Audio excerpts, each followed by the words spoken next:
정미라, 지금 당장 나가. 너 해고야. 오상의 관리자의 날카로운 외침이 지하 휴게실을 울립니다. 값비싼 가방을 휘두르며 모든 공기를 얼려버리는 눈빛. 안녕하세요. 제 이름은 한기석. 올해 70. 사람들은 제가 단순히 청소만 하는 노인이라고 생각하지만 사실 저는 호텔 회장입니다. 매일 지하에서 청소부들의 일상을 지켜보며 기록해온 진실과 권력의 민낯을 누구보다 잘 알고 있죠. 엘리베이터가 내려가면 화려한 상류층 층을 지나 윙윙거리는 형광등과 검은 얼룩이 가득한 지하 2층. 그곳이 호텔에 숨겨진 심장입니다. 화려함 뒤 보이지 않는 곳에서 땀과 눈물로 호텔을 지탱하는 이들이 있습니다. 이 호텔의 진정한 주인은 바로 각자의 자리에서 최선을 다하는 직원들이죠. 장부를 조작하고 예산을 빼돌려 자기 배를 채우는 오상이 같은 직원이 아니고요. 저는 숨은 호텔의 회장으로서 기록해온 모든 진실에 대해 이야기하려고 합니다. 화려함 뒤 보이지 않는 곳에서 벌어지는 투쟁의 시작을. 이야기를 시작하기 전에 좋아요와 구독 버튼을 가볍게 눌러주시면 더 많은 영상을 제작하는데 큰 힘이 됩니다. 여러분도 이런 부당한 대우를 당하신 적이 있으신가요? 지금 어디에서 이야기를 듣고 계신지 댓글로 나눠주세요. 서울 강남의 파라다이스 호텔. 제 이름은 한기석. 올해로 70. 이제는 손등에 굵은 혈관이 도드라지고 주름이 깊게 새겨진 나이를 살고 있습니다. 사람들은 제게 그저 청소 일을 오래 해온 노인쯤으로 생각하겠지요. 매일 새벽 5시 반 낡은 파란 작업복을 입고 무거운 금속 카트를 밀며 지하로 내려가는 제 모습을 본다면 아무도 제가 어떤 삶을 살아왔는지 또 무엇을 마음속에 품고 있는지 짐작하기 어려울 겁니다. 하지만 제겐 오랜 세월 동안 쌓여온 기억과 기록해온 이야기들이 있습니다. 엘리베이터가 내려갑니다. 크리스털 샹들리에가 은식기를 반짝이며 비추는 화려한 레스토랑 층을 지나고 상류층 고객들이 은은한 음악에 묻혀 속삭이는 스파층도 지나갑니다. 위로 올라갈수록 눈부신 영광과 호화로움이 가득한 공간이었지요. 그러나 그 빛나는 공간은 곧 멀어지고 기계음과 함께 열리는 지하 2층의 문 앞에 서면 전혀 다른 세상이 펼쳐집니다. 꿀빛 조명 대신 윙윙거리는 차가운 형광등, 카트가 부딪힌 자국이 남아있는 벽, 검은 얼룩이 번진 콘크리트, 그리고 공업용 세제 냄새가 축축한 공기 속에 스며있는 공간. 그곳이 제가 매일 발을 디디는 자리입니다. 휴게실에 들어서면 오래전에 약속된 희망들이 버려진 흔적처럼 남아 있습니다. 테이프로 붙여놓은 플라스틱 의자, 기름기 묻은 테이블, 깜빡이는 형광등이 그림자를 드리우는 낡은 공간. 구석에는 빈 컵라면 용기가 쌓여 작은 산을 이루고 있지요. 17층 레스토랑에서 나오는 에피타이저 하나보다도 값싼 한 끼 식사의 흔적들입니다. 이곳은 손님들의 눈에는 절대 보이지 않는 곳, 그러나 호텔을 움직이는 실제의 심장이기도 하지요. 그럼에도 이 어두운 공간에도 햇살 같은 사람이 있었습니다. 바로 정미라 씨입니다. 35살의 젊은 그녀는 고된 청소 일을 해왔지만 여전히 따뜻한 눈빛을 잃지 않았습니다. 문지르고 닦느라 거칠어진 손이지만 청소 도구를 챙길 때면 능숙하고 섬세하게 움직였습니다. 힘들어하는 동료에게 건네는 격려의 말, 약을 깜빡한 일을 챙기라는 조언. 그녀의 목소리는 이 음습한 휴게실을 실제로 밝히는 듯 했습니다. 또 다른 동료들도 있었습니다. 62세의 박노식 씨, 수십 년간 허리를 굽히며 욕조와 가구 밑을 청소하다 보니 허리가 굽어버린 분이지요. 계약은 늘 6개월 단위, 그래서 불안이 그의 눈가주름에 고스란히 새겨져 있습니다. 58세의 김선자 씨는 장애가 있는 남편을 돌봐야 했기에 한치의 실수도 용납될 수 없다는 긴장 속에서 늘 조심스럽게 움직였습니다. 그들의 대화는 늘 비슷했습니다. 병원에 갈 수 없다는 한숨, 쌓여만 가는 공과금 고지서 이야기, 그리고 이들을 관리하는 오상의 관리자. 그녀가 문을 열고 들어오면 공기는 확연히 달라졌습니다. 미소를 띄었지만 결코 눈까지는 닿지 않는 웃음, 값비싼 디자이너 가방을 들고 들어오는 그녀의 모습은 다른 세상에서 온 사람처럼 보였습니다. 근무표를 배정하는 순간 그녀의 시선은 정확했습니다. 누군가의 시간을 마치 크림을 걷어내듯 이익에 맞게 조율하는 차가운 계산이 깔려 있었지요. 저는 구석에 앉아 늘 이 장면들을 지켜보았습니다. 그리고 작은 공책에 하나하나 기록했습니다. 장비 교체 요청은 묵살되지만 관리자의 사무실은 새 물건으로 채워진다는 사실, 식사 예산이 늘었음에도 직원들에겐 변화가 없다는 점, 그리고 불만을 제기한 이들이 계약 갱신에서 제외되는 묘한 패턴까지. 누군가는 대수롭지 않게 넘길 수 있는 사소한 세부사항이지만 저는 놓치지 않았습니다. 그러나 제 마음을 진정 움직인 것은 따뜻한 장면들이었습니다. 손님들은 알 수 없는 작은 정성 시든 꽃을 곱게 세워두는 미라 씨, 퇴근 후에도 남아 새 직원에게 청소법을 가르쳐주는 노식 씨, 급료도 나오지 않는 시간이었지만 그들은 누군가의 삶과 일자리를 지키기 위해 그 자리에 남아 있었지요. 그것이야말로 진짜 호텔의 영광이라고 저는 믿게 되었습니다. 이탈리아산 대리석도 수입 실크 벽지도 아닌 보이지 않는 이들의 자부심이야말로 호텔을 살아 숨쉬게 하는 힘이었습니다. 하지만 시간이 지날수록 제 마음은 무거워졌습니다. 기록이 늘어날수록 부당함의 크기가 눈앞에 뚜렷해질수록 저는 관찰자이자 참여자인 제 위치가 흔들리고 있음을 느꼈습니다. 제 주머니 속 공책은 날마다 더 무거워졌고 언젠가 진실을 드러내야 한다는 순간이 점점 가까워지고 있었지요. 저는 단순히 청소 노동자가 아니었습니다. 호텔을 세워온 사람으로서 이 모든 구조를 누구보다 잘 아는 존재였으니까요. 그러나 두려움도 있었습니다. 만약 진실이 밝혀진다면 이들이 저를 믿어줄까요? 정미라 씨는 따뜻함으로 동료들을 이끌어왔습니다. 그런데 제가 지금껏 그 권력 구조와 함께 일해왔음을 알게 된다면 그녀는 충격을 견뎌낼 수 있을까요? 박노식 씨와 김선자 씨 같은 분들은 과연 조용한 품위를 용기로 바꿔 함께 일어설 수 있을까요? 저는 오늘도 원룸으로 돌아와 보고서를 정리합니다. 화려한 펜트하우스가 아닌 소박한 집에서 하루 동안 본 것들을 차곡차곡 기록합니다. 진실을 드러내는 길이 과연 파괴일지 아니면 새로운 시작이 될지 아직 알 수 없습니다. 하지만 분명한 것은 있습니다. 파라다이스 호텔의 지하 어딘가에서 거대한 변화의 씨앗이 자라고 있다는 사실입니다.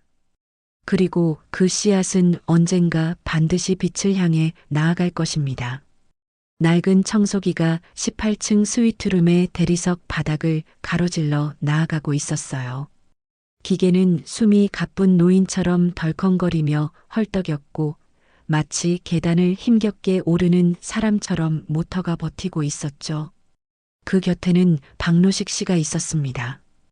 관절염으로 뻣뻣해진 손가락으로 오래전에 갈라진 전선을 붙잡고 검은 전기 테이프가 벗겨질까 조심스럽게 만지작거리고 있었어요.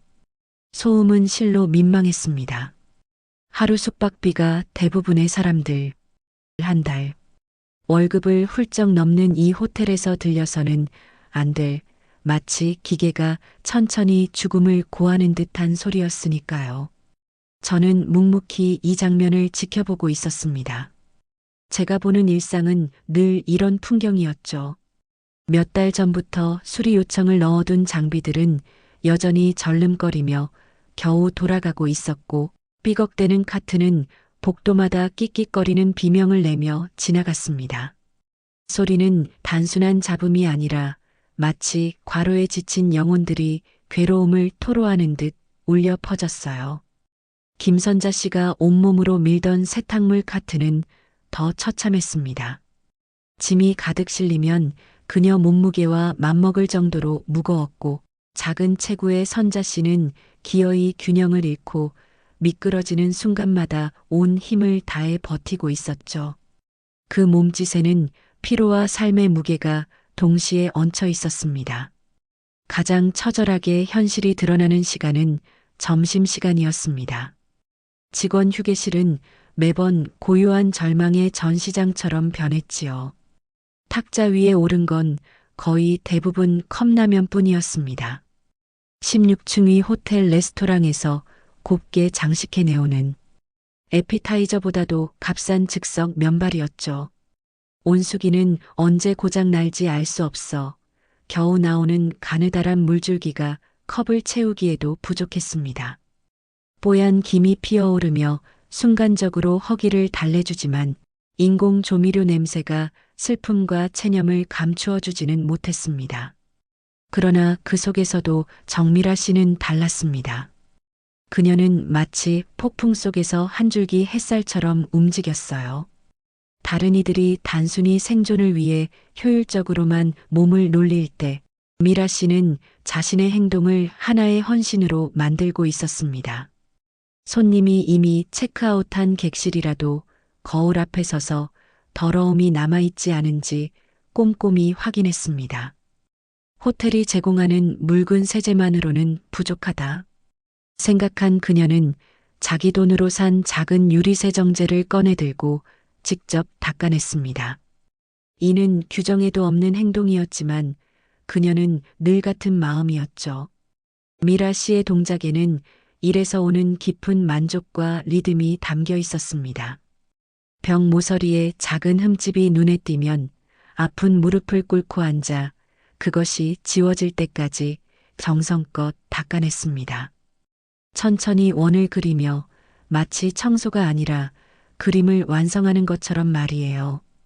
그 순간 그녀의 뒷모습에는 묘한 고귀함이 비쳤습니다. 목요일 오후 저는 중요한 장면을 목격하게 됩니다. 잘 쓰이지 않는 22층 회의실, 그 구석에 놓인 꽃병에 미라 씨가 새 꽃을 꽂고 있었어요. 이미 꽃잎이 떨어지며 생기를 잃은 자리를 그녀는 메인 로비용 꽃다발에서 조금을 덜어내 작은 작품처럼 다시 살려내고 있었습니다. 손님들이 거의 눈치채지 못하는 자리였지만 그녀는 묵묵히 손길을 더했습니다. 그때 그녀가 낮게 중얼거린 말이 저의 가슴을 울렸습니다. 손님들이 보지 않는 곳, 바로 거기서 호텔의 진짜 품격이 드러나는 거예요. 그 한마디는 저에게 벼락처럼 내려앉았습니다. 수십 년간 경영학 이론과 수치 속에서 잊고 있던 진리를 하루 벌어 하루 사는 여성이 본능처럼 꿰뚫고 있었던 겁니다. 진짜 럭셔리란 대리석의 두께나 수입 비단이 아니라 누가 보든 안 보든 세부 사항마다 정성을 쏟는 마음이라는 거요. 며칠 뒤에도 그녀의 모습은 저를 더욱 확신하게 만들었습니다. 박노식 씨가 무거운 매트리스를 들다 허리를 다쳤을 때 미라 씨는 손님용 욕실에서 수건을 가져와 즉석 찜질팩을 만들어 건네주었습니다. 그녀의 손길은 늘 자연스럽고 조용했으며 결코 과시하지 않았습니다. 전기 테이프로 군데군데 붙여둔 보온병 안에는 언제나 동료와 나눌 수 있는 따뜻한 차가 준비되어 있었죠. 이런 그녀의 모습은 오상의 관리자의 태도와 극명하게 대비되었습니다. 오상이는 매일 아침 폭풍처럼 휴게실을 휩쓸고 들어와 클립보드를 무기처럼 들고 직원들을 몰아붙였습니다. 달콤한 미소와 거짓된 관심 어린 말투 뒤에는 늘 계산이 숨어 있었죠. 근무 시간을 줄이고 급여를 깎을 이유를 찾으며 효율이라는 이름 아래 사람들을 지치게 만들었습니다. 결정적인 갈등은 식사 예산 문제에서 터져나왔습니다. 직원 한 명당 주에 5만 원조차 부족했는데 그마저도 행정상의 이유라며 사라져버렸습니다. 보조금이 끊기자 사람들은 점심과 교통비 사이에서 선택을 강요받았습니다. 관리자는 늘 그렇듯 미소를 지으며 일시적인 회계 지연이라고 둘러댔지만 더는 믿을 수 없는 말이었죠. 그 순간 미라 씨가 조용히 일어섰습니다. 그녀의 목소리는 크지 않았지만 휴게실의 공기를 단숨에 바꿔놓았습니다. 수년간 불평조차 삼켜왔던 동료들이 숨을 죽이며 그녀를 바라봤습니다. 그들의 마음속에서 무언가 깨어나는 순간이었죠. 그리고 그 자리에 있던 저 역시 느꼈습니다. 이제는 자신이 숨겨온 기록들을 더 이상 묵혀둘 수 없다는 것을요. 저의 공책에는 이미 모든 증거가 차곡차곡 담겨 있었습니다. 횡령과 부당해고, 위선적인 보고서, 거짓된 회계. 모든 것이 빗속으로 나올 순간을 기다리고 있었죠. 속임수의 무게는 점점 더 커졌습니다. 동료들은 저를 같은 처지의 노동자라 여기며 마음을 터놓았고 그 안에서 자신만의 진실을 감추고 있는 제 심장은 점점 무거워졌습니다. 아주 곧 저는 정체를 드러내야만 했습니다. 그날이 다가오고 있었어요. 지하 휴게실의 공기는 폭풍 전야처럼 긴장으로 가득했습니다. 미라 씨의 조용한 저항, 동료들의 숨죽인 연대, 그리고 저의 기록이 한 점으로 모이고 있었습니다. 이제 곧 모든 것이 드러나게 될 것입니다. 그 순간 파라다이스 호텔이 보여줄 진짜 얼굴은 과연 어떤 모습일까요? 그 화요일 아침 지하 휴게실의 형광등이 평소보다 훨씬 더 심하게 깜빡이고 있었습니다. 마치 오래된 장례식장에서 켜진 낡은 조명이 꺼질 듯 켜질 듯 하며 불안한 그림자를 만들어내듯 벽마다 어지럽게 명암이 흘러내리고 있었죠. 그런데 그 깜빡임이 단순히 정구의 문제만은 아니었던 것 같습니다. 그곳에 모여있던 12명의 청소, 직원들의 마음속에 쌓이고 있던 불안과 긴장이 그대로 빛에 실려 퍼져나가는 것처럼 느껴졌으니까요. 저는 그 공기 속에서 단순한 정기적 떨림 이상의 무언가를 감지할 수 있었습니다.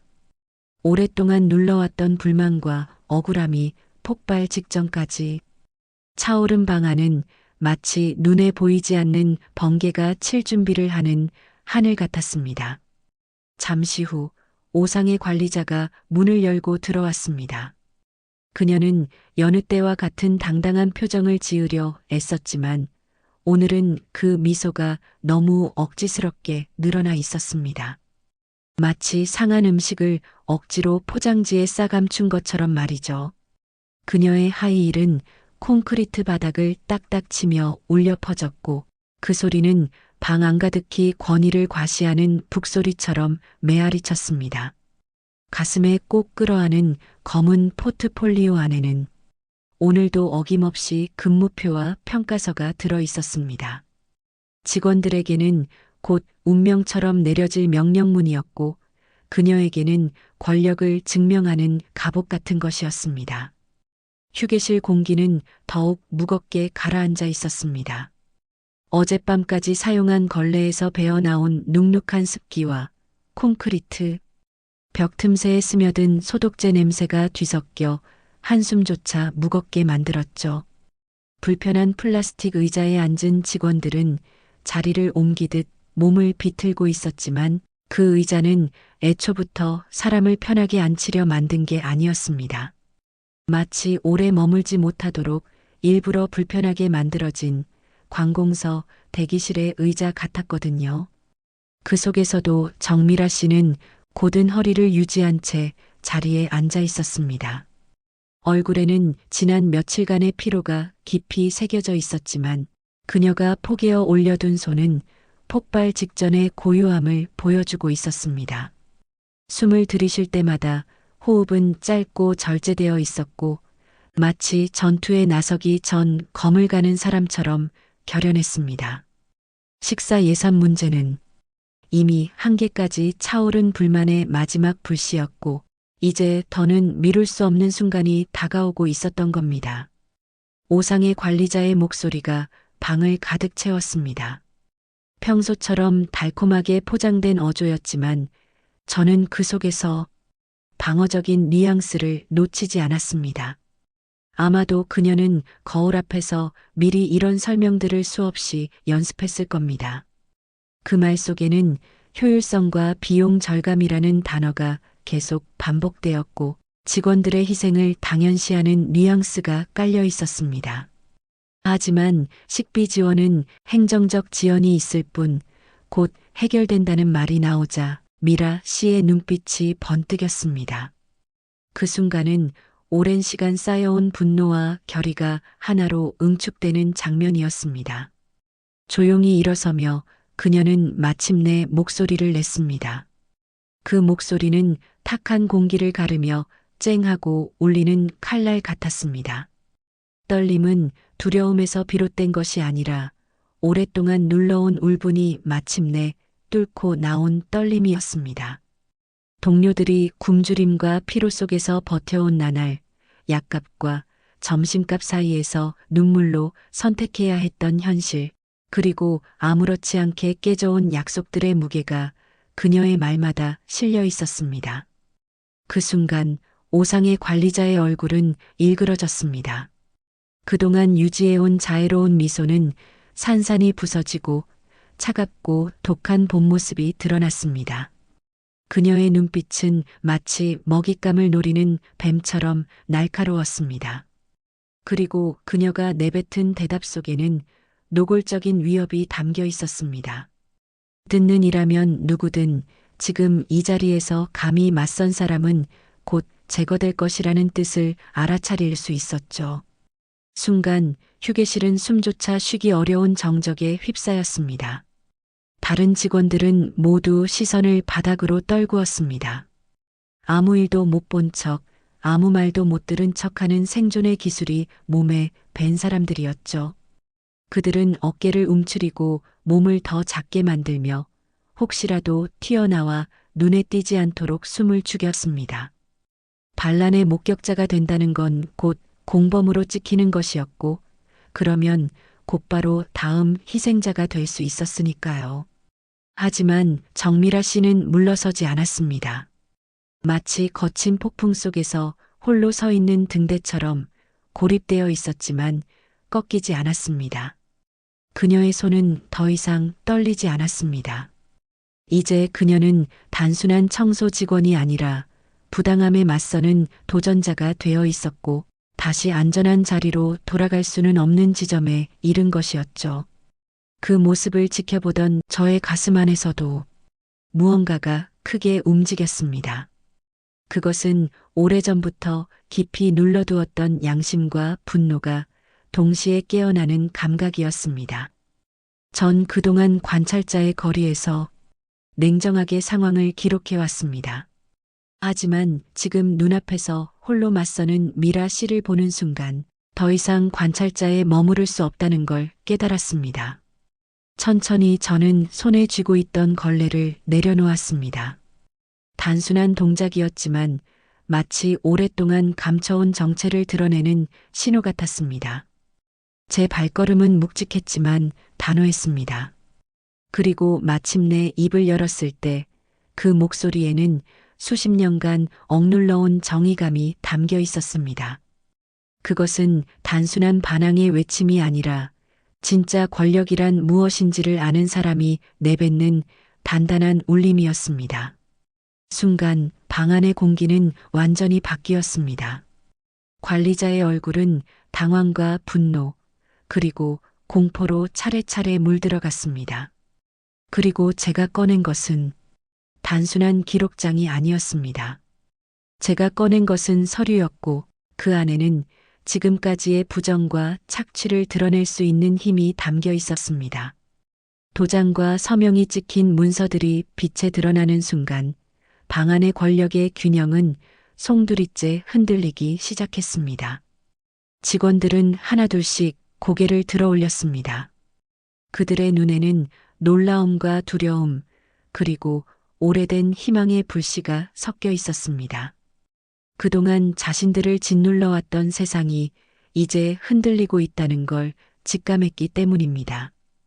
그리고 그들은 알고 있었습니다. 이 순간이 단순한 다툼이나 작은 반항이 아니라 앞으로 자신들의 삶을 송두리째 바꿀 수도 있는 시작이라는 것을요. 저도 알았습니다. 이제 자신은 더 이상 숨어서 지켜보는 사람이 아니었습니다. 저는 증인이자 심판자였고 동시에 변화를 만들어낼 수 있는 위치에 선 사람이었습니다.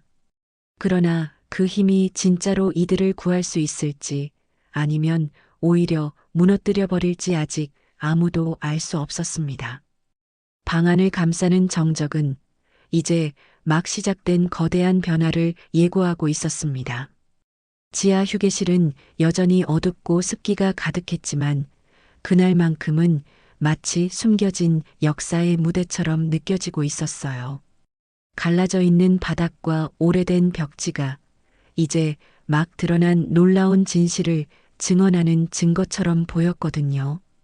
그 공간 안에서 살아온 모든 사람들의 인생이 다시 쓰이고 있다는 긴장감이 공기 속에 진동처럼 흘러나오고 있었어요. 눈에 보이지 않는 에너지가 방 안을 가득 채우니 현실조차 흔들리는 듯한 느낌이었죠. 저는 조용히 사람들의 얼굴을 바라봤습니다. 그 순간 저는 더 이상 단순한 동료가 아니었어요. 이제는 호텔의 주인이자 억만장자였다는 사실이 드러났으니까요. 하지만 직원들은 여전히 저를 그동안에 청소부 한 씨로 기억하고 있었기에 충격은 더욱 컸습니다. 김선자 씨는 거친 손으로 입을 막으며 믿을 수 없다는 듯 눈을 크게 뜨고 있었고 늘 굽어있던 박노식 씨의 어깨는 오랜만에 조금 펴진 듯 보였어요. 마치 무거운 짐이 순간적으로 가벼워진 것처럼 말이에요. 제 손에는 두툼한 법적 서류가 들려 있었어요. 며칠 전 변호사 사무실에서 단순히 도장을 찍을 때만 해도 그저 형식적인 절차라 생각했지만 지금 이 자리에서는 달랐습니다. 그 서류는 단순한 소유권 이전이 아니라 이곳에서 함께 일하는 사람들의 운명을 바꿀 수 있는 열쇠였거든요. 정미라 씨가 떨리는 목소리로 물었습니다. 그녀의 눈빛에는 경이로움과 당혹스러움이 함께 담겨 있었어요. 그동안 함께 일하며 나눈 대화가 사실은 호텔의 진짜 주인에게 닿고 있었다는 사실을 믿기 어려웠던 거죠. 그녀가 늘 강조하던 보이지 않는 곳에서의 품격이라는 말이 이제 현실을 움직일 힘을 가진 사람의 마음에 새겨져 있었다니 그 놀라움은 이루 말할 수 없었습니다. 그때 제가 살짝 미소를 지었는데 그 미소는 형광등 불빛보다도 더 방을 환하게 비추는 듯 했어요. 하지만 그 웃음에는 자만심은 없었어요. 오히려 오랜 세월 속에서 쌓아온 겸손함과 함께 땀 흘리며 일한 동료들에 대한 따뜻한 애정이 배어 있었죠. 그 순간 사람들은 제가 억만장자라는 사실보다도 인간적인 따뜻함을 간직한 사람이라는 점에서 더 큰 위로를 받았던 것 같아요. 반대로 오상혜 씨의 얼굴은 점점 굳어갔습니다. 조금 전까지만 해도 권력을 쥔 듯 당당했던 그녀였지만 이제는 꼼짝없이 드러난 진실 앞에서 궁지에 몰린 모습이었어요. 번듯한 옷차림도 날카로운 태도도 더 이상 갑옷이 되지 못하고 오히려 허울뿐인 장식처럼 보였죠. 그녀의 표정은 시시각각 바뀌었어요. 충격, 분노, 두려움, 그리고 마지막엔 애써 감추려 했던 절망까지 고스란히 드러나고 있었어요. 그동안 그녀가 쌓아올린 권력은 사실 작은 계산과 탐욕 위에 세워진 모래성과 같았습니다. 직원들의 수당을 빼앗고 예산을 빼돌리며 약한 사람들에게 함부로 대했던 그 모든 순간이 이제는 부메랑처럼 되돌아오고 있었던 겁니다. 무엇보다도 그녀가 저지른 일들을 바로잡을 수 있는 진짜 권한을 가진 사람이 지금 그녀 앞에 서 있었으니까요. 하지만 저의 시선은 오상이가 아닌 늘 함께 일해온 직원들에게 향하고 있었습니다. 그들은 한때 자신을 그저 또 하나의 청소부로만 알고 대했지만 그 안에서 쌓인 신뢰와 정은 무엇과도 바꿀 수 없는 보물이었어요. 그들의 목소리, 작은 웃음, 때론 하소연까지도 제 마음을 움직였던 거죠. 그리고 이제 저는 그 신뢰에 어떻게 보답해야 할지를 진지하게 고민하고 있었습니다. 정미라 씨의 이름을 부른 순간 그녀는 무너질 듯 흔들리던 마음을 붙잡을 수 있었어요. 보이지 않는 곳이 진짜 품격을 드러낸다는 그녀의 말이 단순한 위로가 아니라 새로운 길을 여는 씨앗이 되었음을 깨달았기 때문이죠. 그때 그녀의 눈가에 맺힌 눈물은 단지 개인적인 감정이 아니라 오랫동안 인정받지 못했던 수많은 직원들의 마음을 대변하고 있었습니다. 박노식 씨는 더듬거리며 사과를 했습니다. 자신이 상급자를 몰라보고 함부로 대했을지도 모른다는 불안감이었죠. 그 사과 속에는 평생을 계급과 예절 속에서 살아온 세대의 무게가 담겨 있었어요. 하지만 저는 부드럽게 고개를 저으며 말했죠. 저를 똑같이 동료로 대해주셨잖아요. 그게 가장 큰 존중이었습니다. 이 짧은 대답은 누구보다도 깊은 울림을 주었습니다. 그 순간 방 안은 이상한 정적과 함께 새로운 희망으로 가득 차기 시작했어요. 이제 파라다이스 호텔은 단순히 정책을 바꾸는 차원이 아니라 서로를 존중하는 문화를 만들어야 하는 과제를 안게 된 것이었습니다. 직책이나 지위가 아닌 사람의 진심과 존엄이 우선되는 직장을 꿈꾸게 된 거죠. 하지만 저는 잘 알고 있었습니다. 법적 서류 한 장으로 소유권은 바꿀 수 있어도 사람들의 오랜 습관과 사고방식을 바꾸는 건 훨씬 더 어려운 일이라는 것을요. 진짜 싸움은 이제부터 시작이었습니다. 호텔의 주인이 아닌 동료로서 얻은 신뢰가 앞으로도 계속 이어질 수 있을지 그것이야말로 가장 중요한 문제였으니까요. 그날 지하 휴게실에 있던 모두는 느꼈습니다. 지금 이 순간이 끝이 아니라 시작이라는 것을요. 그리고 이 시작이 어디로 이어질지 아직 아무도 알 수 없었어요. 하지만 분명한 건 더 이상 예전과 같은 호텔은 없을 거라는 사실이었습니다. 엘리베이터는 흔들림 없는 속도로 제 딸 서연이를 파라다이스 호텔의 상층부로 데려가고 있었습니다. 수많은 호텔 직원들이 매일 마주하는 좁고 낡은 직원용 엘리베이터와 달리 이곳은 조용했고 부드럽게 미끄러지듯 위로 올라갔습니다. 42세인 서연이는 어려서부터 특권과 경쟁 속에서 자라왔고 명문대 MBA 과정을 거치며 효율과 성과라는 두 단어의 삶을 맞춰온 사람이었지요. 그녀의 몸을 감싸고 있는 차콜 그레이 색상의 맞춤형 아르마니 정장은 그런 자신의 삶을 보여주는 상징 같은 존재였습니다. 그러나 오늘만큼은 그 세련된 갑옷이 전혀 든든하지 않았습니다.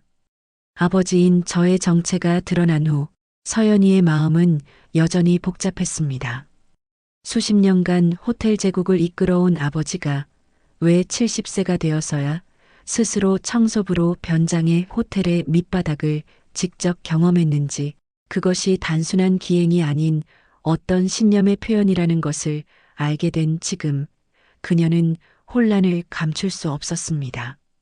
저는 분명 세상 누구보다 권위와 지배력을 중시하던 인물이었는데 이제는 겸손과 존엄을 이야기하고 있으니 말입니다. 28층에 도착해 사무실 문을 열자 서연이는 두 세계가 충돌하는 듯한 장면을 마주했습니다.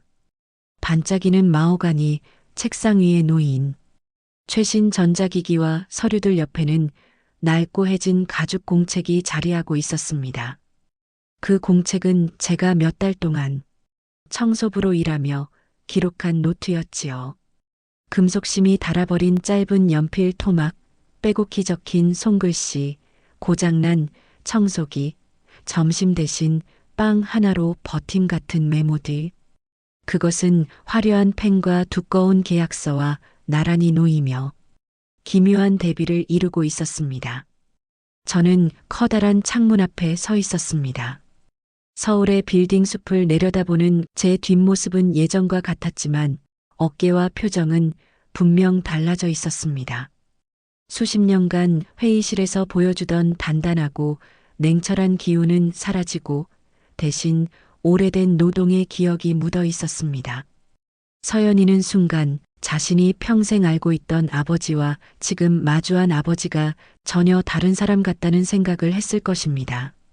그녀가 어렵게 꺼낸 첫 질문은 아버지의 방법을 탓하는 말이었지만 사실은 분노보다는 혼란에 가까웠습니다. 아버지가 왜 그렇게까지 했는지, 정말로 그동안 자신이 믿어온 경영의 원칙이 틀린 것인지 확인하고 싶었던 것이지요.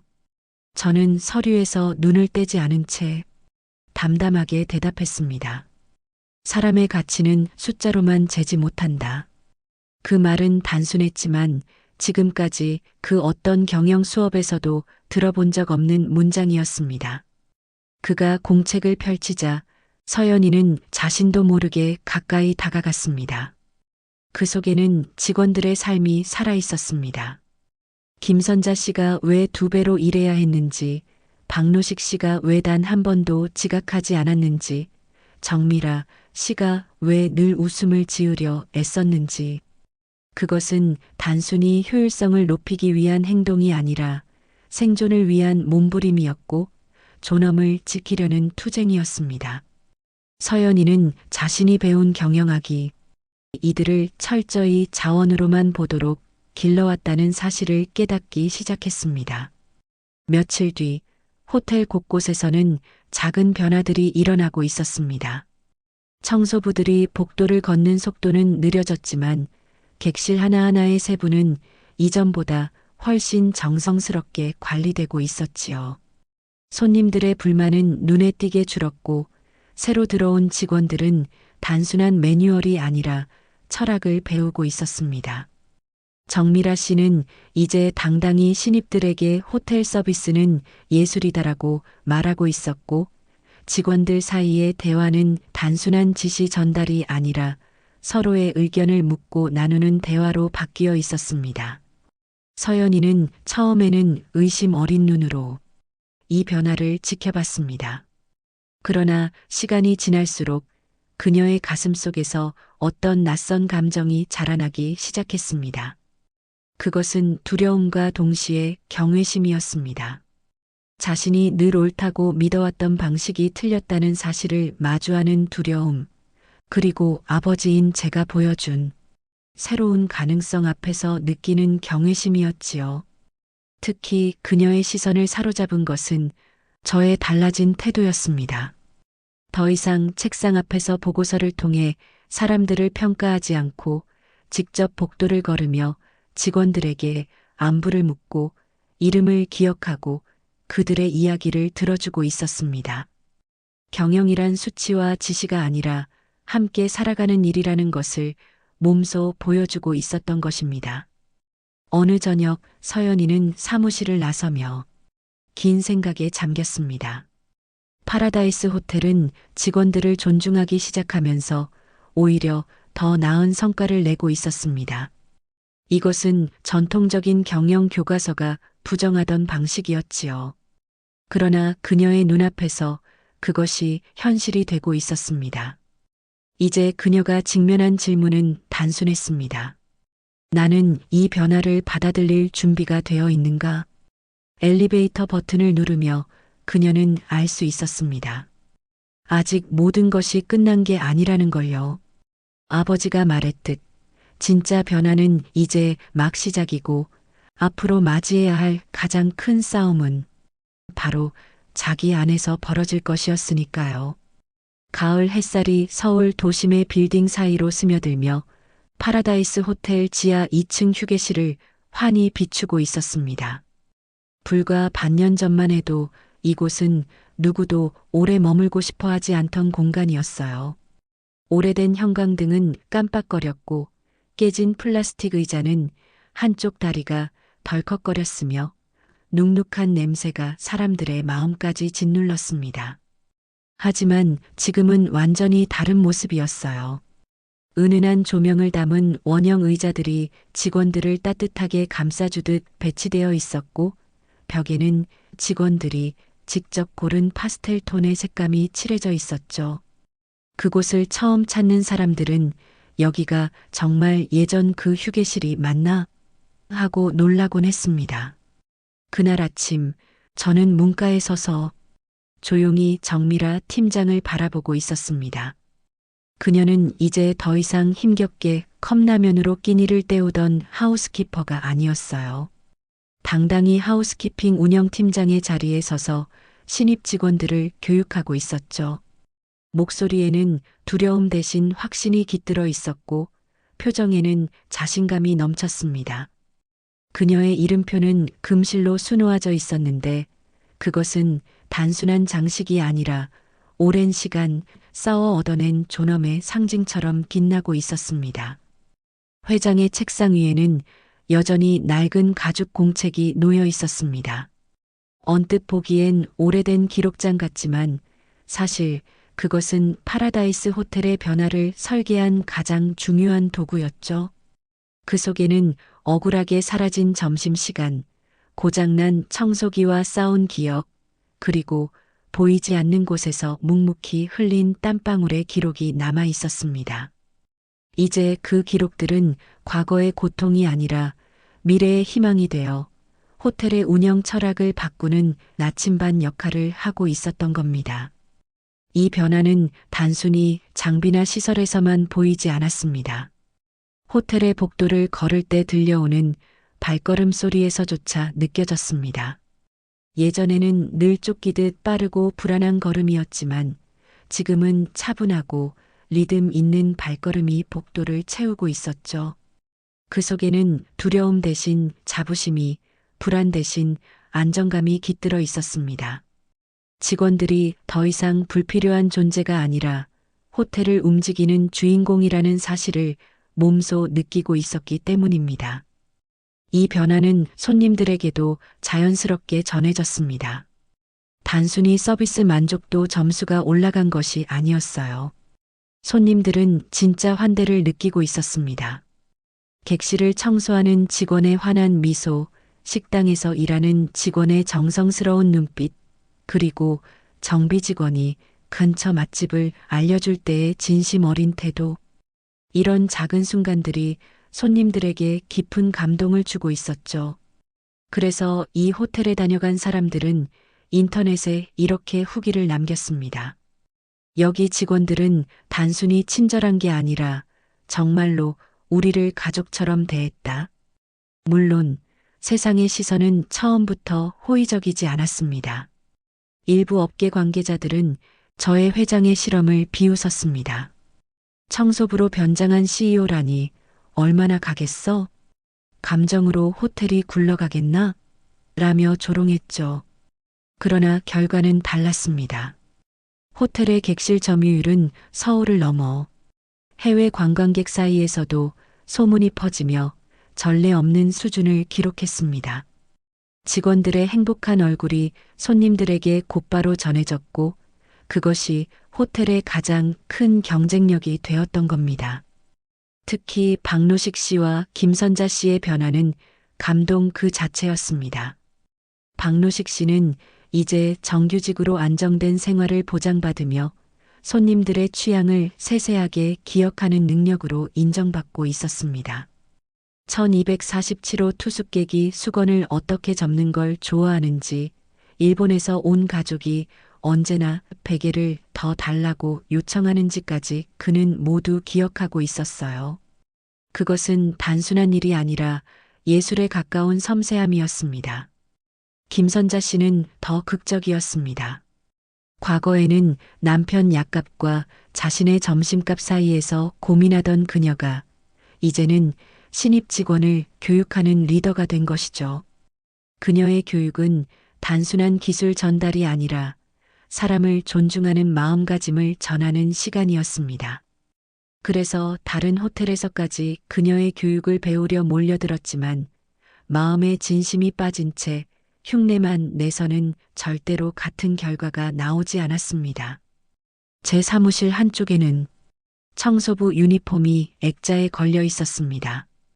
바랜 파란색 천에는 여전히 세제 얼룩이 남아 있었지만 그것은 파라다이스 호텔이 어떻게 변화했는지를 보여주는 상징이자 증거였습니다. 그것을 본 방문자들은 누구나 숙연해졌습니다. 권력은 지위가 아니라 봉사에서 나온다는 단순하지만 강력한 진리를 그 낡은 유니폼이 말해주고 있었던 겁니다. 정미라 팀장이 늘 입버릇처럼 말하던 철학, 손님이 보지 않는 곳이야말로 호텔의 진짜 품격을 드러낸다. 는 이제 호텔 전체의 공식 정책이 되었습니다. 손님이 머무는 화려한 로비와 객실뿐 아니라 직원 라커룸과 하역장까지도 같은 정성과 세심함으로 관리되었습니다. 그것은 단순히 보여주기 위한 꾸밈이 아니라 직원과 손님 모두를 존중하는 진짜 마음이었습니다. 첫 해가 지나갈 무렵 저는 회장은 깨달았습니다. 제가 만든 것은 단순히 성공적인 호텔 모델이 아니었습니다.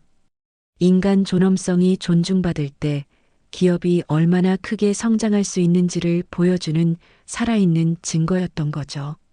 걸레와 양동이를 들고 지하실로 내려갔던 제 작은 발걸음이, 작은 용기가 결국 전 세계 호텔 업계의 방향을 바꿔놓고 있었던 겁니다. 그리고 지금 파라다이스 호텔은 단순히 머무는 공간이 아니라 인간성이 꽃피는 장소로 기억되고 있습니다. 화려한 건물도 값비싼 장식도 아닌 사람의 존엄을 존중하는 마음이야말로 진정한 영광이라는 사실을 보여주고 있었던 겁니다. 매일 아침 복도에서 주고받는 따뜻한 인사, 꼼꼼히 다려진 침대부 하나, 조용히 닦여진 거울 속 반짝임 하나가 그 증거였죠. 파라다이스 호텔의 진짜 영광은 오늘도 이어지고 있었습니다. 사람을 사람답게 존중하는 마음에서 피어난 그 빛은 세월이 흘러도 변하지 않을 소중한 진리로 남아 있었습니다.